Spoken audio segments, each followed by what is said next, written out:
വിശുദ്ധ യോഹന്നാൻ 15:15. ഞാൻ നിങ്ങളെ സ്നേഹിതന്മാരെന്ന് വിളിച്ചു, എന്തെന്നാൽ എൻ്റെ പിതാവിൽ നിന്ന് കേട്ടതെല്ലാം നിങ്ങളെ ഞാൻ അറിയിച്ചു. പരിശുദ്ധ പരമദിവ്യകാരുണ്യീശോയ്ക്ക് എന്നേരവും ആരാധനയും സ്തുതിയും പുകഴ്ചയും ഉണ്ടായിരിക്കട്ടെ. ഈശോയെ സ്തുതിക്കുന്നു, ഈശോയെ ഞങ്ങളങ്ങെ ആരാധിക്കുന്നു. സർവശക്തനെ, നല്ലവനെ, ബലവാനെ, അമർത്യനെ ഞങ്ങളങ്ങെ ആരാധിക്കുന്നു. Hallelujah, hallelujah, hallelujah. ഈശോയെ നന്ദി. ഈശോയെ അങ്ങ് ഞങ്ങളെ സ്നേഹിതന്മാർ എന്ന് വിളിക്കുന്നുവല്ലോ. അങ്ങയുടെ സ്നേഹത്തിന് ഞങ്ങളെ യോഗ്യരാക്കുന്നുവല്ലോ.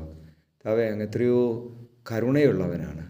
നിസാരരായി ഞങ്ങളെ സ്വന്തമെന്ന് കരുതി സ്നേഹത്തോടെ സ്വന്തമാക്കുന്ന അങ്ങയുടെ വലിയ കൃപയെ ഓർത്ത് നന്ദി പറയുന്നു.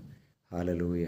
നമ്മുടെ കർത്താവ് യേശു മിശിഹായുടെ കൃപയും പിതാവായ ദൈവത്തിൻ്റെ സ്നേഹവും പരിശുദ്ധാത്മാവിൻ സഹവാസവും നിങ്ങളോടുകൂടി ഉണ്ടായിരിക്കട്ടെ, ഇപ്പോഴും എപ്പോഴും എന്നേക്കും. ആമേൻ.